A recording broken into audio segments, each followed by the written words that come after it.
Hello, everyone. Welcome. This is the second in a series of 5 conversations that have been put together by Jenny Neville and Emma Hay at the Edinburgh International Cultural Summit and Edinburgh International Festival. Across the series, they're bringing together artists and makers from Scotland and around the world to explore the cracks and fissures in the arts exposed by these events that we're all living through. Thank you so much for joining us. You'll know by now, that working and communicating like this, we'll do our best. We have got some flaky broadband going on, so bear with us if anything is interrupted. We're going to try and make this as much of a conversation as we can, so I'll attempt to keep dialogue moving, but do, again, bear with us if we get interrupted by kids or dogs or freeze or whatever it is. We have about an hour. During that time, you can ask us questions and the facilitators behind the scenes will bring them into us. We'll move to them towards the end of that hour. Afterwards, we're hosting a Zoom, a sort of decompression session. Do join us. There's a link in the email that you will have got, and you use your email address to come. I'll remind you about that again at the end. We're joined by 2 BSL interpreters, Catherine King and Jill Wood, who will swap periodically. You'll see them on the screen the whole time. We've also got 2 live captioners, Orla Pearson and Claire Harvey. Thanks in advance to the 4 of them. The title of this session is Future Gazing, and I'm joined by a group of very brilliant visionary people who have spent much of these strange few months, and indeed their careers, bringing together bright, creative minds and dreaming us into better, more fair worlds. It's obviously quite an urgent task right now. I'll get them to introduce themselves and also their work in a moment. My name's Susie Glass. I'm a producer, I'm a consultant. I work across creative disciplines and wherever I can across industries. I like to build projects that attempt to grapple with complex questions and connect ideas with people. I'm really interested in transformational innovation and how creativity is deployed within society to enable change, and that's where we'll focus a lot of this conversation. I'm hoping we'll look at some of those phases of change, how creative practice does, can, might, should fold into that. Questions in my head the whole time are who gets to create vision? Who maps the journeys of imagination we need to navigate? How can the work that those of us do in the creative and cultural sectors intermingle meaningfully with the work that our friends and our neighbours do in health, in education, in care, in planning, in the legal system, and so on? So some of the things we'll attempt to address, wish us luck. As the cracks open up in our fragile world, we find ourselves faced with huge challenges, and I would say also huge opportunities. So how do we imagine an ecosystem that has the power of creativity and imagination at its heart? What benefits will it bring? Where have things like this been achieved so far? Why is it so difficult to embed elsewhere? And crucially, how do we make this a more prevalent way of existing as we move towards the middle of a century that to me already feels fraught and exhausted? Right, we're going to move on to the panelists. We'll start with Emily. Emily, would you like to tell us a little bit about you, your context, and give us something that's made you feel hopeful over the past 6 months or so? Hi, thank you, Susie. My name's Emily Sexton. I'm joining you all from the lands of the Wurundjeri and Bunurong people on the Kulin Nations, commonly known as Melbourne in Australia. We're currently in what's called Australia here a stage 4 lockdown, which means we're under curfew. We can leave our house for an hour a day for exercise, and there are 4 reasons to leave the house. That's it. As Artistic Director of Arts House, I am Arts House is a theatre venue in Melbourne. It's also part of the city government. So it's been an interesting time to be part of a civic context. And it's one that is grappling with some really challenging circumstances for what civic society's function and purpose should look like in a new future. Sometimes that's been inspiring because someone said early on, government loves a crisis. And I felt that at the beginning. And now I feel something else. And as our children are at home for longer and longer, and we all move into various stages of exhaustion and sadness and grief, I'm curious about the artistic works that can emerge that don't just in various nuanced and beautiful ways explain to us how to look on the bright side, but also allow us to howl in the dark. I think art can be really good at that, and it's hard to find the place to for artists to sort of create that kind of release, which I feel like people need. One of the most hopeful moments, I will say, is that as Arts House, we have been working on a project for the last 5 years called Refuge, which is looking at the intersection of art, emergency and crisis and climate change, and talking to those artists who have been privileged to work on that project and spend time with elders, Aboriginal elders on our country here in Melbourne. They are uniquely resilient and uniquely prepared for this kind of existence where everything feels like it's out of control. So talking to artists who have spent time in multidisciplinary conversations with scientists, with emergency service workers, with elders, they're in a uniquely good position, and that gives me hope for the kinds of methodologies and practices that we might employ going forward, that maybe they'll give us more preparedness for the next kinds of crises that we're going to be facing. Yeah. Did that answer your question, Susie? Brilliant. Thank you, Emily. We'll move on to Graham. Cool, thank you. Hi, my name's Graham Hogg. I'm one of the directors of a company called Lateral North, and we're based in Glasgow in Scotland. Our practice started 6 years ago, looking at how Scotland can engage further with the Nordic and Arctic nations, and as the title that came up underneath my name there has suggested, we've actually during lockdown developed another project that's called After the Pandemic. So I'm one of the people who have been curating that from the Lateral North side, but we've also worked alongside two of our friends, Fergus Bruce and Laura McHard, to develop this initiative, which really looks at Glasgow and how the city can change to be greener and more resilient in the face of this pandemic, but also in terms of other future pandemics or challenges such as the climate emergency as well. So we very much see this as like a linear timeline that we're on, that we go from the pandemic through to carbon neutrality and effectively trying to address the climate emergency that we have. As part of the After the Pandemic initiative, we have, over the past 6 months, we've been working with a variety of different disciplines. And I think, like, in terms of if I'm being asked what have I been hopeful about, it's about the variety of people who I've engaged and worked alongside over the past sort of 6 months. In particular, we worked on a project called After the Pandemic Summer School, where we invited, over the course of June, we asked people to contribute their ideas for how Glasgow could change, and we hosted a series of briefs that people had to respond to. From that, we had not only architects, which is our background, but we also had graphic designers. We had people who are performing artists. We had people who developed apps.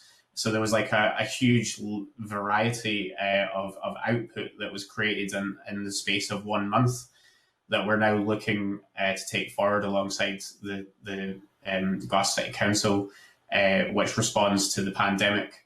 But I think the thing that was really hopeful from all of that was the opportunity to involve not just people of a certain discipline, but also of like completely different ages. So we've had people contribute from the ages of 14 up to, like sort of 50, 60 years old. It was different genders, different people with different from different ethnicities. and also we've also worked alongside people who experience the city differently, such as one of our friends who has mobility challenges was one of the contributors to it as well, looking at the city through his lens. So I think that from our side is the really inspiring part about or the really hopeful part of what we've been involved with so far, of engaging with such a wide variety of people about reimagining the city as it is. Great, thank you. So the third of our panelists, we're going to go to JK. Same for you, JK. If you introduce yourself, tell us where you are and what the context is where you are, and also something that's making you feel some hope. Hello. Yes, thank you, Susie. Hi, I'm JK Anicoche. I'm a performance maker based in Manila, in the Philippines, and I'm one of the directors of Comunidad X, an anti-disciplinary collective working at the intersection of art, development, and culture. I also lead the Sipatlawin Ensemble, or Sipatlawin Incorporated, which creates performances with various communities across the archipelago and in various lands. Currently in the Philippines, we are plagued with two crises. Of course, there's a pandemic, and what became more apparent in the past few months in the pandemic is the cultural crisis that we are facing with all the challenges in the politics where people are being engaged.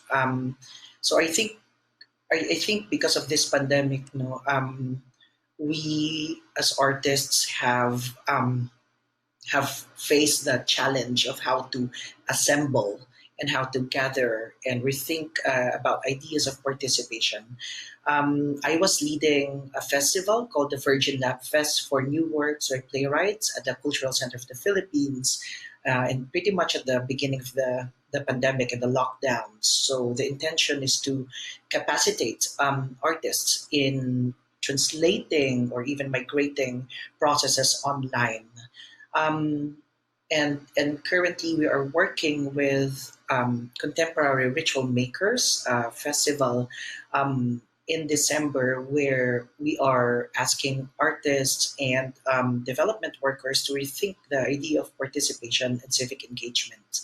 I think the good thing that came out of this experience and where hope lies is in the idea that now I think a lot of artists have been shifting thought or the point of view from merely looking at the arts as an economic exchange or an economic or a capital.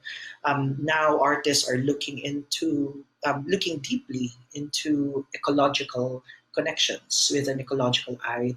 A lot of collaborations across different lands and practices and cultures have been born for the past few months. And now is the time that people are collaborating, not just from different fields of expertise, but also from different cultures. So now we're thinking even in Asia, this thought of mobility and gravity, even though we are working in our remote spaces. So there's an emerging there are emerging forms of ways of togetherness, and a lot of people are thinking about that. Even though at times, it feels so isolating, and it feels that collective action is almost impossible if we are not in a physical shared space, shared time. So, and lastly, I think now there's more intergenerational conversations, and we are also looking into indigenous practices.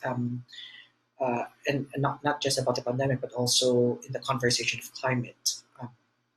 So that's it for now. I hope I answered the question. Yeah, no, that's great, because there's a huge amount to work with. There's so many places I could go immediately. I'm going to stick with my script just for now. What seems clear to me as I've been doing the work I do over the past few months is that our relationship in our sector, for many of us, with purpose has clarified and become more urgent. And I wondered whether the three of you had anything to say about whether you felt that same shift in, I guess, need to create impact and to contribute to the narrative of how we live, and whether you could talk about how you've done that a little bit more, if it feels relevant. I'll start with you, Emily. Pass if you don't want to answer, but no, these are absolutely the sort of questions that have been rolling around in my head, Susie. You've nailed it.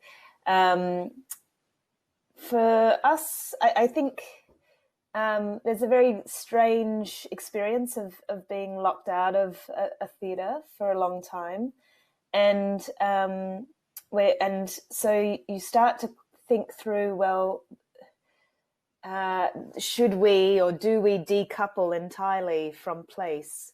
And we've been running a big digital program. We actually conceived it 2 years ago. It's called Bleed Festival.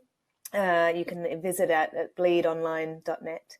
So we already had, over the last 2 years, been considering the relationship between live and digital forms. And so we think very deeply about what we like in that space, what works, and also what doesn't work.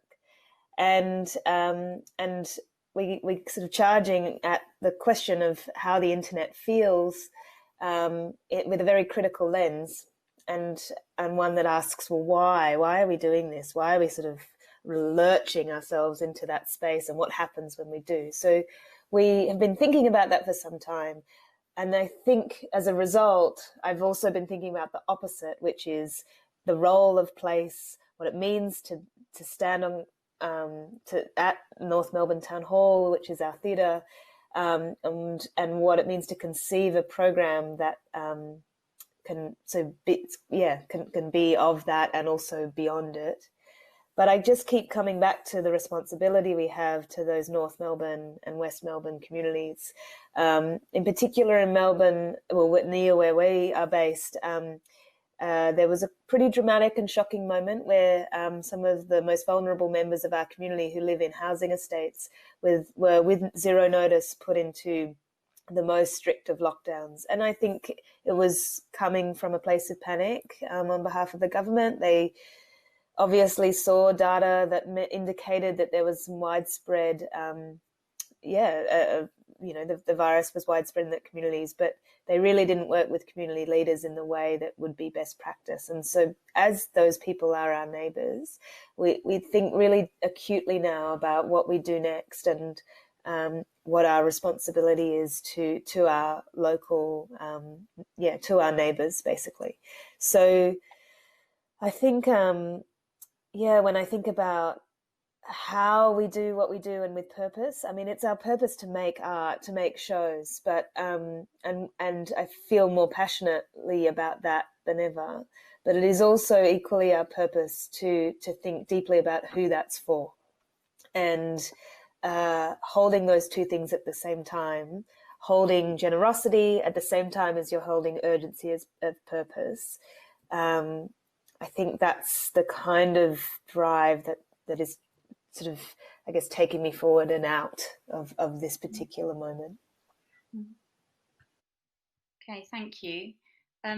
Graham, same question for you. And I guess what we're wrangling here actually is with how roles are changing and shifting, or we want them to change and shift, perhaps. Yeah, cool. I mean, I think that in terms of the way that we operate as a business has completely changed as well. But I think I just wanted to maybe touch on like two things. So firstly, I think that our idea for a better future is that we're looking for something that is much more local and much greener and more resilient. And I think I had an experience that I am sure has been reflected by lots of other people throughout the world, when I've actually become I've learned a lot about the region or the area that I live and stayed for the majority of lockdown.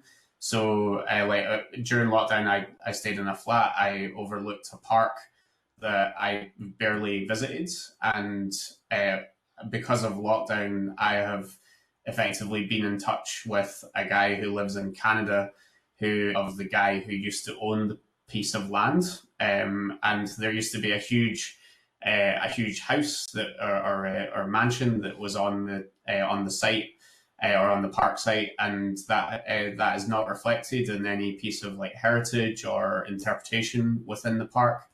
And so, like, even in terms of like me using my creativity, I think, I've been speaking to him about the potential to create small pieces of interpretation that describes his family's story within the park, so that other people who have started using the park a lot more because of lockdown can actually find out about the heritage and the culture of the place that they live within. And I think that sort of localized scenario is throughout every community, and every person has probably got a very similar experience. But I think the other thing is definitely that putting creativity at the heart of change for us has been something that we've been acutely aware of, and think that it should be something that's right at the top of the agenda. I think when lockdown happened in Scotland and in Glasgow, we immediately went to an economic recovery team, but we didn't really talk about a creative recovery team. And I think that that's something that should be very much being addressed. I think it is something that we're addressing within Scotland at the moment. But the fact that the first thing that happened was the protection of the economy, which is necessary, but creativity can be part of that conversation, and it shouldn't be excluded from it. So I think that's, for us, that has been a really strong purpose of after the pandemic, is to allow creativity to be part of the conversation about Glasgow in particular. And how have you managed to, I guess, navigate that space? How easy or hard has it been to bring together the policy and planning environment with the creative, imaginative approaches you're working on? So I think like the summer school that we mentioned earlier, after the pandemic summer school, was actually something that when we done that, we had a design panel. So we invited councillors, also people from like a Scotland-wide decision making perspective. So we had people from Sustrans, which is effectively the cycling and active travel company, or a government organisation within Scotland. We also had Creative Scotland people on the design panel, and so we were getting the people who had submitted to the summer school to present directly to these decision makers, and also to the councillors, who are able to take some of these ideas with the new legislation that is within Glasgow, for example, like spaces for people. Like some of these ideas can immediately be actioned because they've been developed. So I think that's one way that we have bridged it, is to effectively just be the conduit between the designers and also between the decision makers. So that's something that I think we would like to take elsewhere, and not only within Glasgow, but expand that to a Scotland-wide scenario and do something similar. But I think that's like a key way to and we're now at the point of speaking to the council about the potential to get ownership of land within the city to test some of these ideas, but also the potential to have this sort of summer school repeat, every quarter or every half a year, that we have different designers connect up with communities and develop ideas alongside them to then present to the councillors.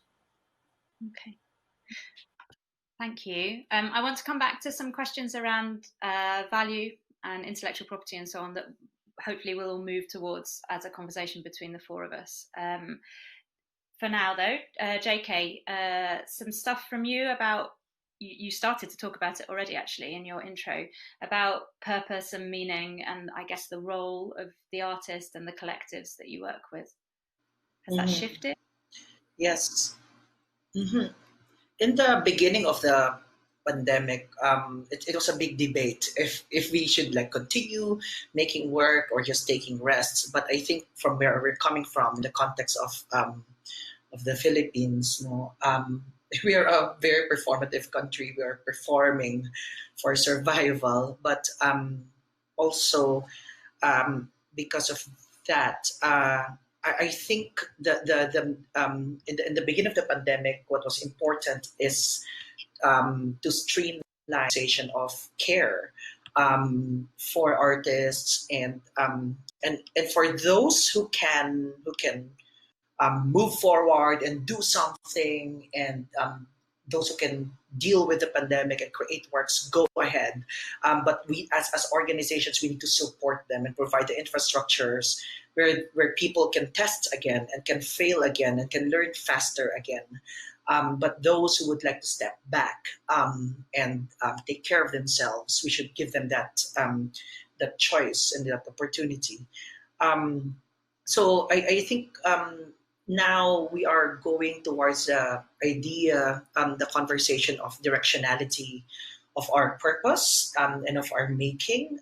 Clearly, when a lot of performances went online and a lot of artists have been creating work online, the floodgates have opened. There's in the Philippines and in some parts, or in my conversation with artists, especially in Asia, a lot of people became more interested in performance and in community engagement because now they can access it. So listening to that, there's also new challenges of how to create, how to be responsible in the works that we do. I think some of my colleagues now are talking about rights, intellectual rights, because there's a renewed interest, and at the same time we are in heavy lockdowns. I think one of the bigger challenge for artists is how to replicate their works, replicability of works. How now a lot of us are creating toolkits so that people can replicate that or create their own versions of that work on their own, and we don't need to be there. That's another way of hacking the system. But again, now artists are thinking so much about sustainability. Is that a sustainable way of making, right? Making your work replicable and easily accessed by a lot of people. But the good thing is that because there's a demand, or there is a public need that is becoming more apparent for these works, and then institutions, government institutions, cultural institutions are also shifting their point of view into supporting these works. The Cultural Center of the Philippines, for example, had shifted all their programming to becoming cultural programming in response to the pandemic. Capacitating artists, psychological first aids, and community engagement. These have been part of their programming. It shifted a lot. Now I think the roles also shifted because suddenly people have time. Artists have time to be engaged in mutual aids, in providing food, or even creating aid. So I think the bigger question now, because we are more involved in a lot of social exchanges, how do we rethink our practice in terms of not categorizing, oh, this is art making, this is like social work, this is performance is not essential, so I think one of my point here is with the idea of how to create, how to turn performance as an essential need.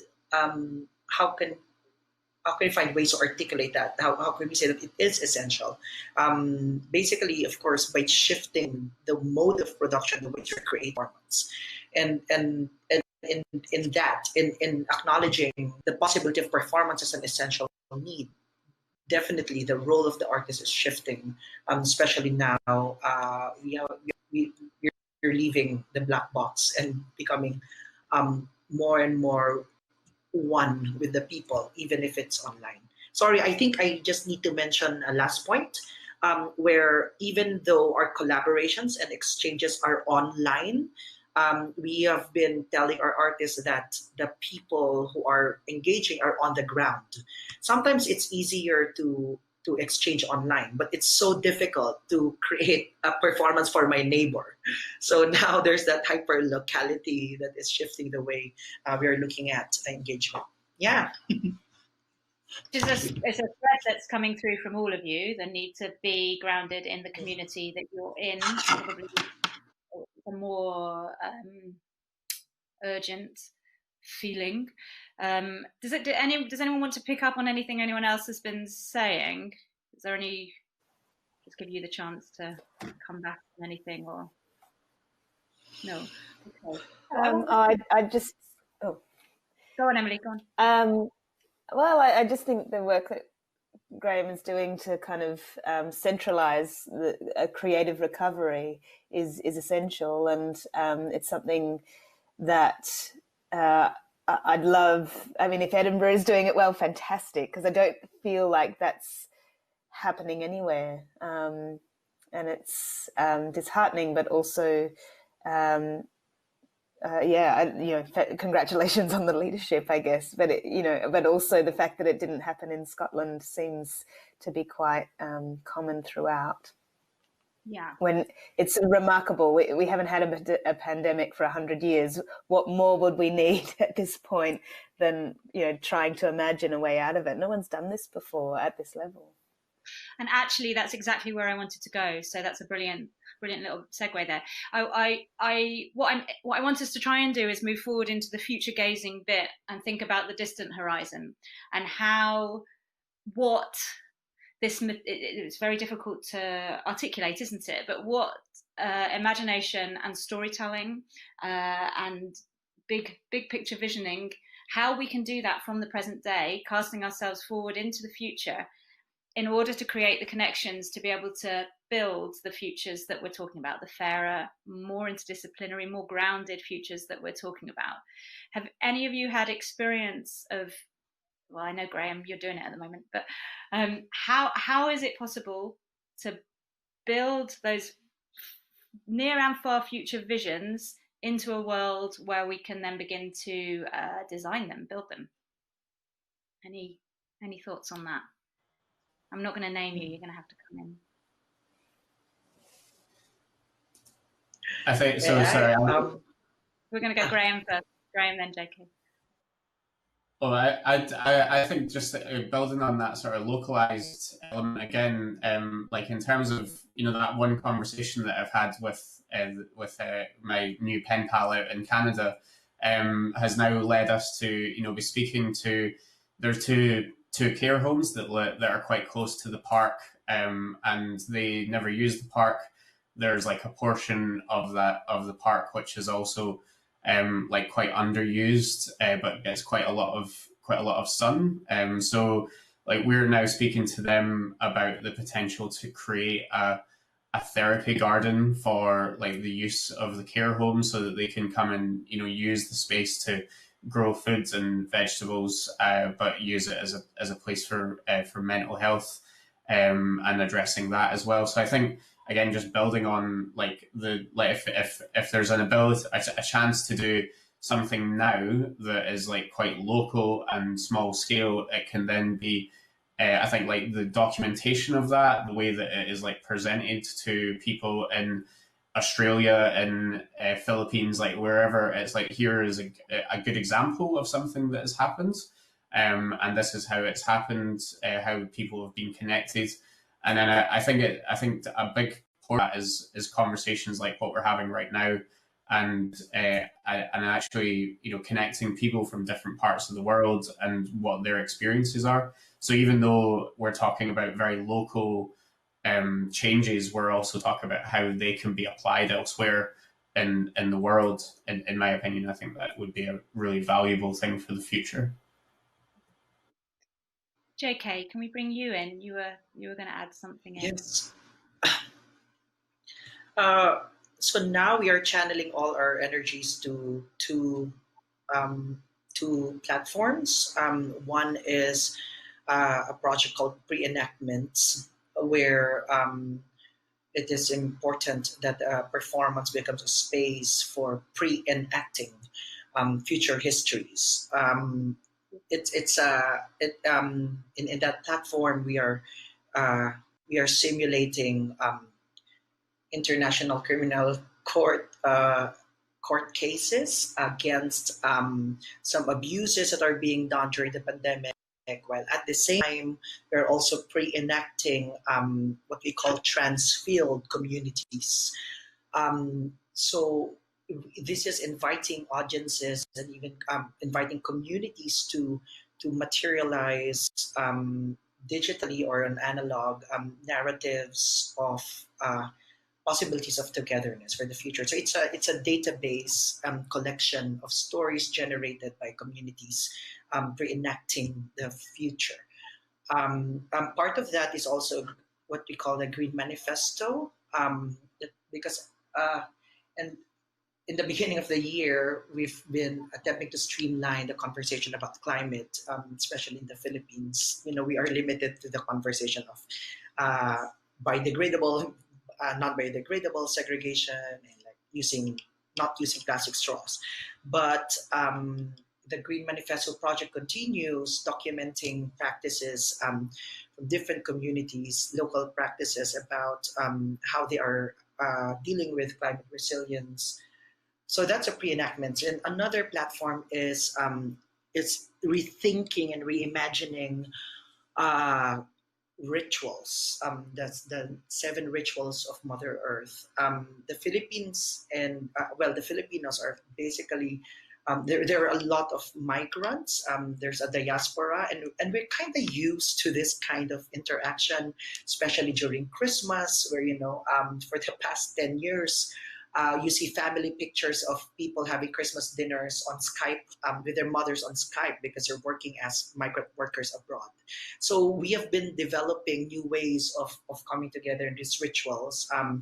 But also because now in the pandemic, we cannot we cannot grieve and be physically in the wake of our friends or in funerals. So that's also one of those provocations. For a lot of artists who are joining us, how to rethink that, because this pandemic will be here for the next 2 years, I guess, and also shifting the way we are coming together. Yeah, I suppose.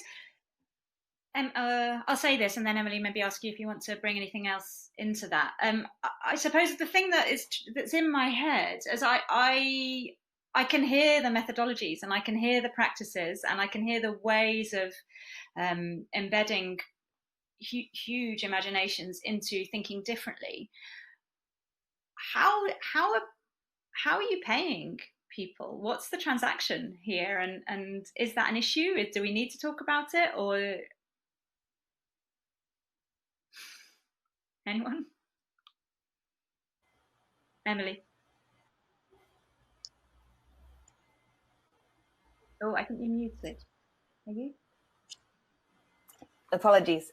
A classic 2020 error. Yeah. It's complex. We're looking at different kinds of contracting arrangements with people that can involve pauses, I guess, and sort of stages of work. But it does gnaw at me. The other thing that ethically gnaws at me is that for a lot of artists, they're having to transform what they do, and the question remains, how are we going to pay for them to redo their work? I also had a big conversation with our artists the other day where it's not the same for everybody, right? And for some people, they're already in the position where they can, they're interested to, and they have the capacity to switch up how their practices work. But for others, they are 25 years into an art form and the collaborations that come with it. And I want to hold space for the craft and the expertise that they have. And I don't really want them to suddenly create something else. I want to support them to still make theatre in this instance, or performance.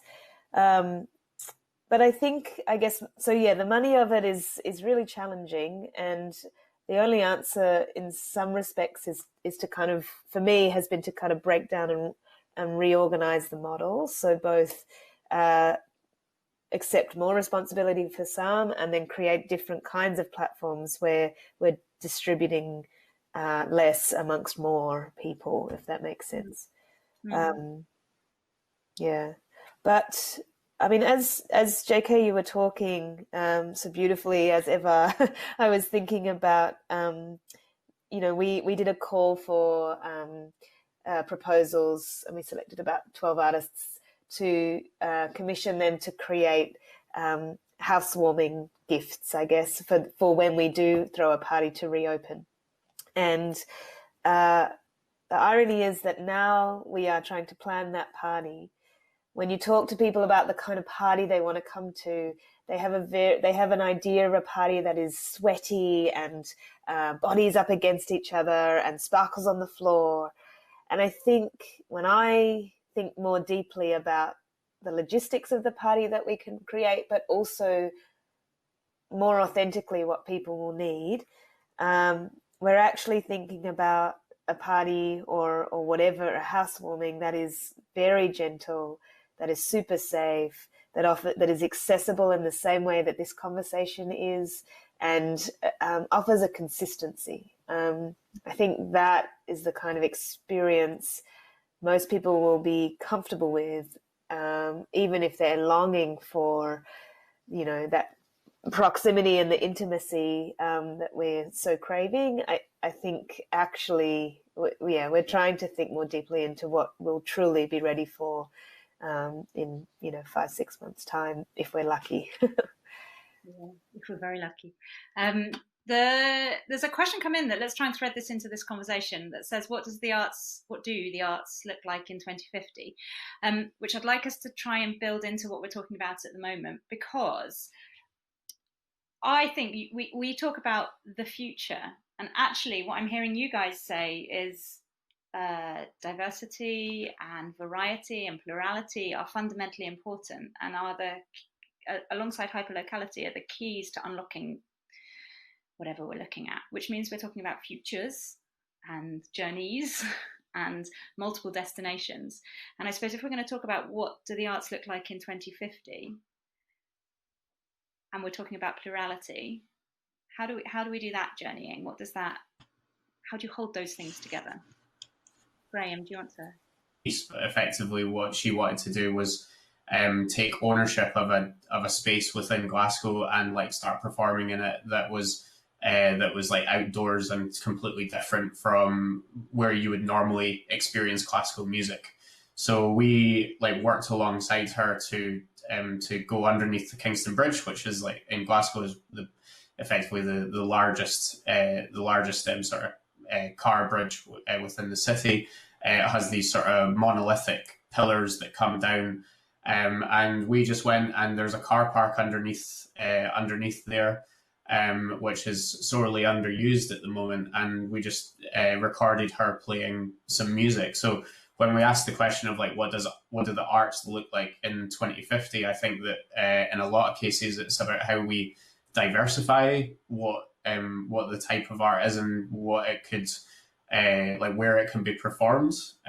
So in her case, I think she realizes that she's probably not going to play within a concert hall for the next 2 years, and as a result, she wants to be able to continue to ply her trades, and so she's diversifying, and I think that's where we're trying to help her produce or curate this space into something that is different. So when I was talking earlier about the potential of getting some sites for our areas within Glasgow city boundary, that's potentially one of them that we're looking at as getting ownership of that and turning it into a creative space for different performing artists. We've got a video actually. Can we play in are we able to do that? Play in Graham's video?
So place-based work has been a thing for a while, and lots of people have been doing it. But what I'm interested in here is that there's a moment of need, in this case articulated by an artist. It probably meets moments of need that we could gather, you've probably gathered actually, Graham, articulated by people living in cities, to do with feeling uplifted, to do with feeling connected. And what you're doing, you mentioned the word conduit earlier, is holding a space between those two things in order to allow connections to begin to happen. And I wonder actually if what we're bubbling out here is these methodologies that are around connecting people, ideas, and spaces with one another in order to allow the energy that we need to imagine ourselves better, to thrive. Has anyone got any? JK, did you want to bring any? No, right. Did anyone want to? Yeah. I'm thinking about it. Yeah, it's a beautiful question. Yeah. It's very challenging in my context now. In Manila, when we talk about space, because I think the socio-economic differences among people, that's the you just crossed a little, you just across the street, suddenly it's the shanties, and then a few minutes from the shanties you'll see a gated village, and the artist is always like becoming, or like providing this third space where people from these different spaces gather and can come together. So I've been ruminating. I've been thinking so much about that, like this imaginary, imagined and materialized new spaces that can exist in between these borders that we have set.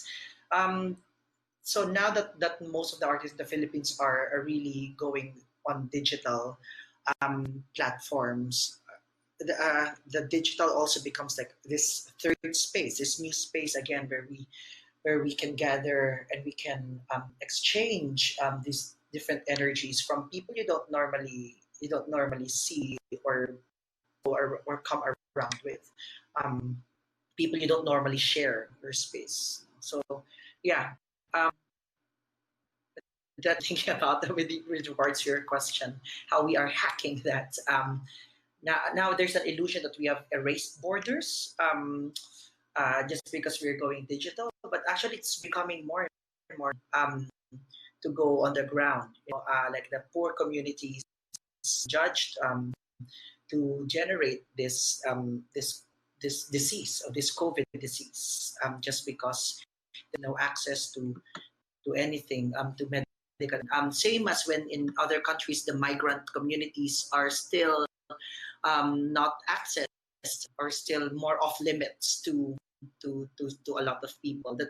And the ones for bridge those. So in the future, I hope we create more of these bridging spaces.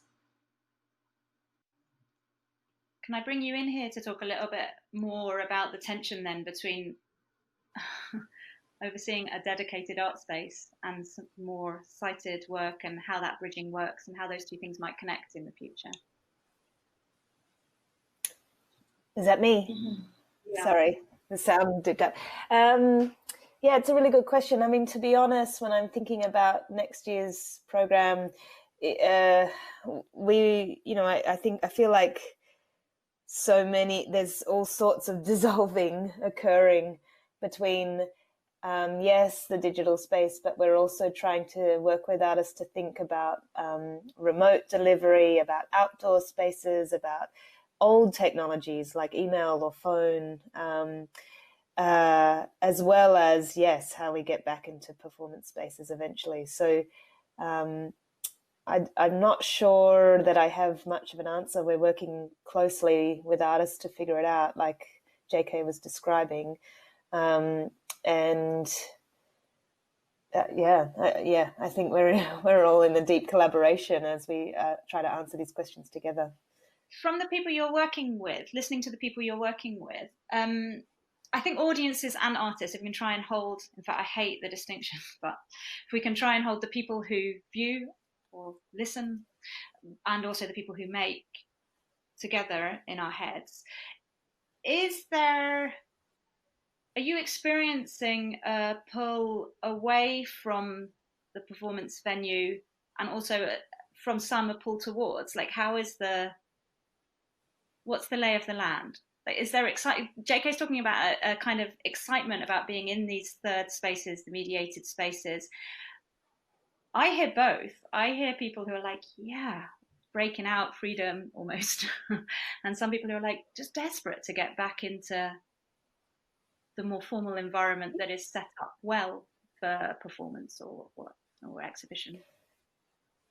Yeah, I mean, that's not new, though. I mean, those are kind of, I guess, questions that artists have been considering for some time.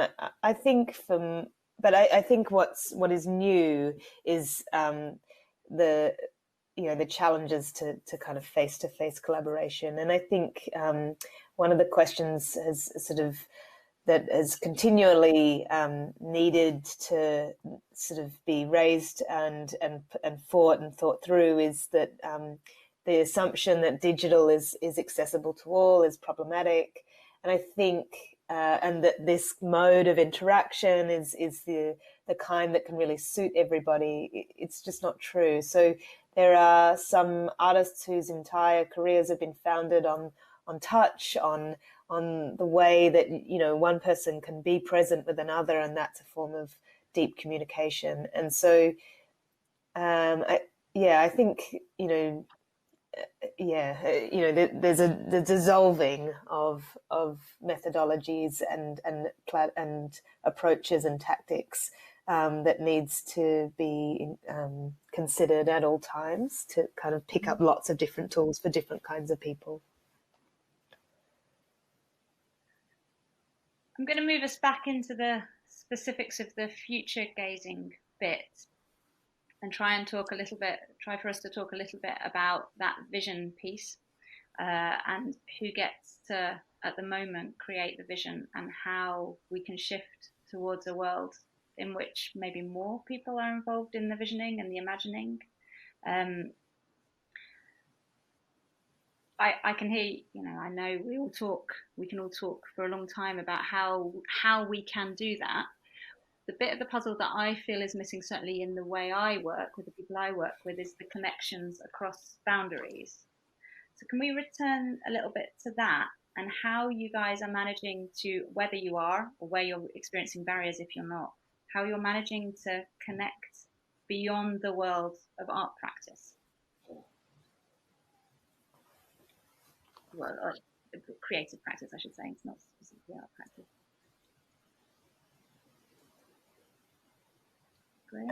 I can jump in, or Graham, you can.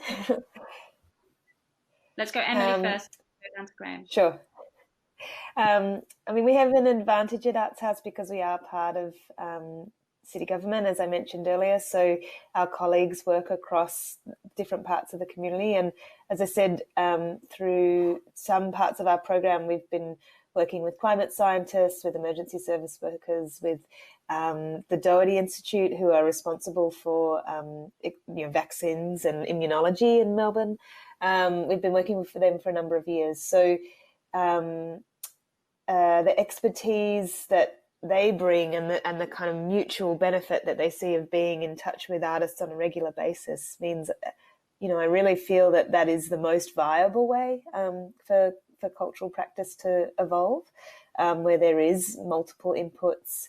And we acknowledge that lots of people are comfortable playing in the dark and being, encouraged to experiment. Actually, that kind of creative energy can come from all different kinds of places. But artists are good at it. They're particularly good at it, and that's what they can bring to a community. And so how did the organisation, and I suppose you within the organisation, create that feeling of mutual trust and benefit? I think that's like community engagement 101. Like you start with relationships, you start with, and they become friendships, and then those are things that can be relied upon to build meaningful work. Yeah. Graham, have you had a similar experience? Mute.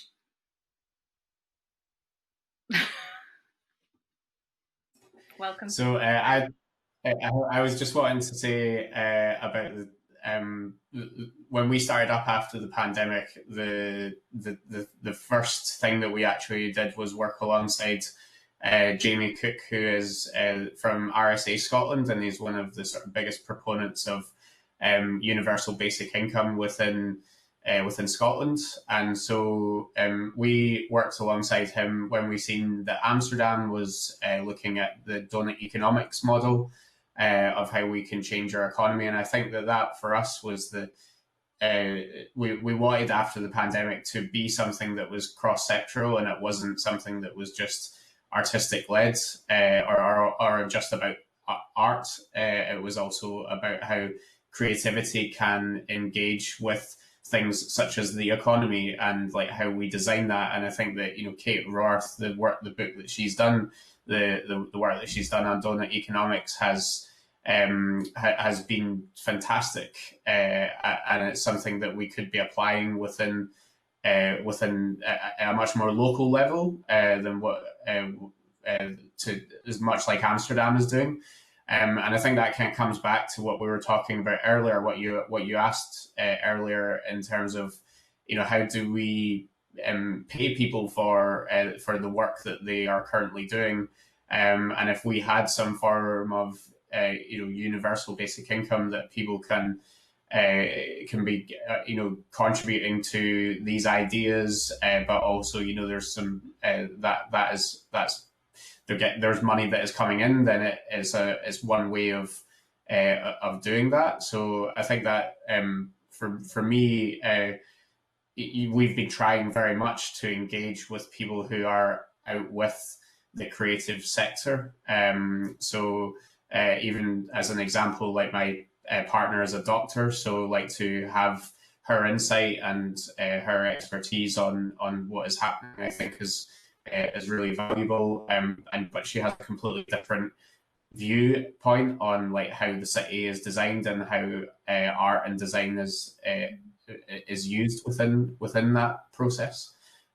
So I think that's something that we've been talking about as part of the initiative, as well as the potential to have what we want to call after the pandemic coffee mornings, where we have someone from, like, say, an urban designer who then talks to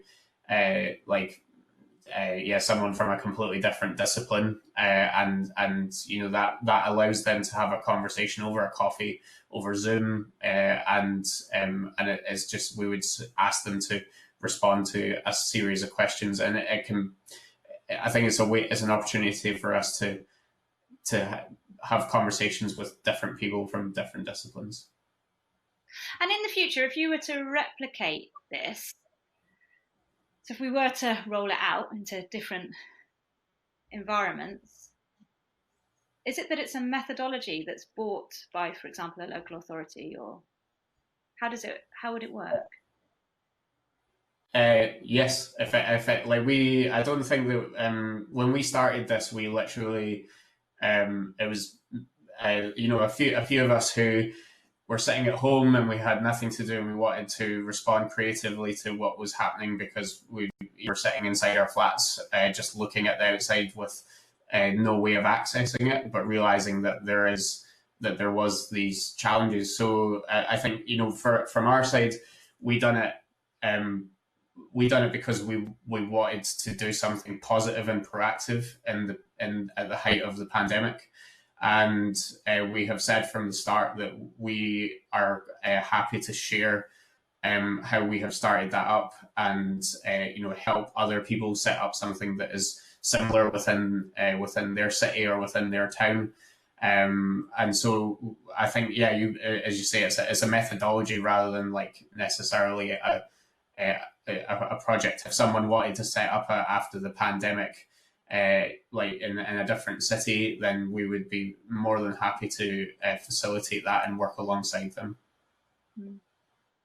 JK, can I bring you in here? Because this to me resonates with some of the stuff you're talking about around toolkits and, a way of embedding creative practice within the world rather than the moment of product, for want of a better way of describing it. Yes.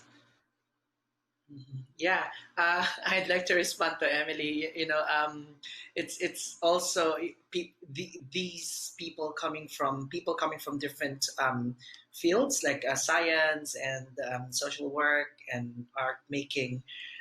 What bind us together now is not just our shared joy, but also shared precarity. Suddenly, okay, what do we need to do with the world, or what do we need to do with our immediate communities? So recently, urban planners and policy makers, at least the next generation, we've been gathering around together with some people from medicine, all rethinking about citizenship and engagement. The artists are now playing a big role in terms of communications design, what narratives we are putting out there. It's not just responding to this time of disinformation or misinformation, but also I think the artists have totally embraced the role in not just truth telling, but also sense making and creating narratives of hope, and narratives of what I always say, like possible futures. So, but now I think we want our practice to be more informed, and at the same time, there's that synergy that's being generated now. You asked a while ago, like, what is the how are we sustaining this? Or how it is being funded, or how people are being paid. That's also one thing that's being, we need to rethink about that, because from the Philippines perspective, we operate under the idea that we don't have an organized infrastructure of artistic support or artistic practice. We have only one commission who's like helping out, providing grants, for example.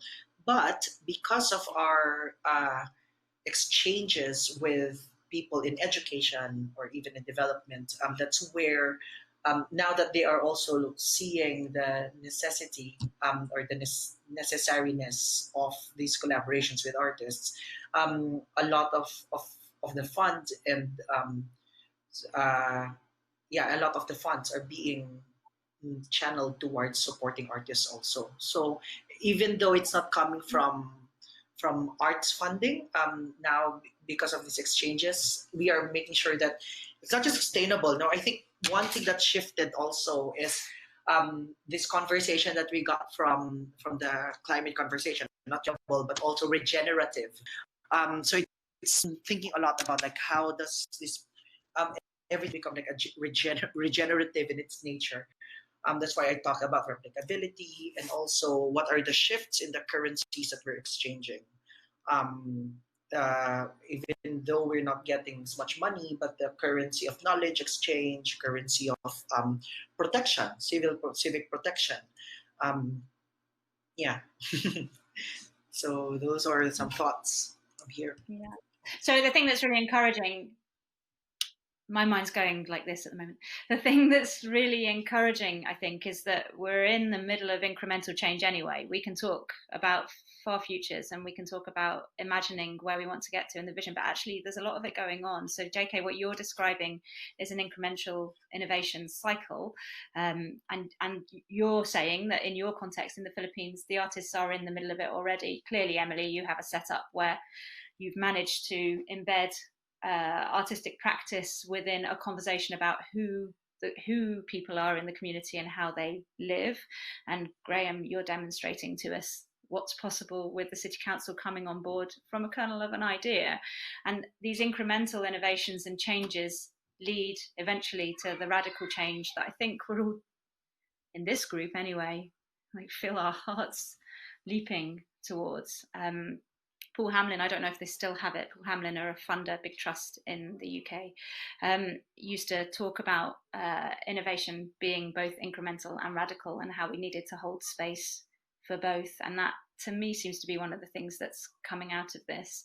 The future is tomorrow as well as 50 years down the track, right? We're getting towards the end of the session. A question did come in around digital inclusivity that we've started touching on, actually. I think, you know, I'm reading between the lines within the question. There are challenges, aren't there, around keeping conversation going with everyone. Emily, you were referring very clearly to this, using predominantly digital tools. Given the direction of the 21st century, do any of you have any thoughts about holding space for people who wouldn't necessarily be able to access the environments that the more privileged amongst us can get to immediately? It doesn't need to be exclusively digital inclusivity. I guess this is a question about making sure that all voices get to come to the table. How do we do that? May I answer? Yep. I was in conversation with some artists a few days ago, and we were talking about like this digital inclusivity. In fact, we realized that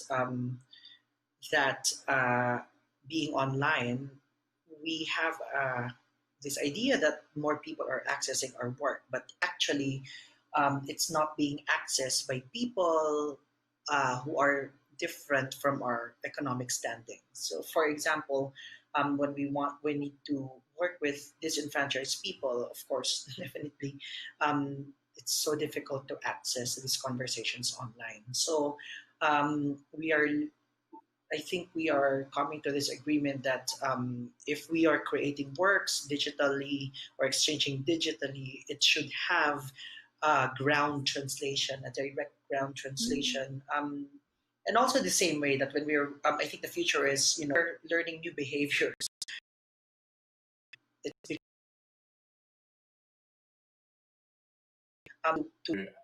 like the pandemic actually resulted in their work being what they were judged on, rather than like their ability to go into a physical office. So I think that in terms of like the way that we work is actually the flexibility of either being able to work in an office or work from home, or like a sort of a variation on each of those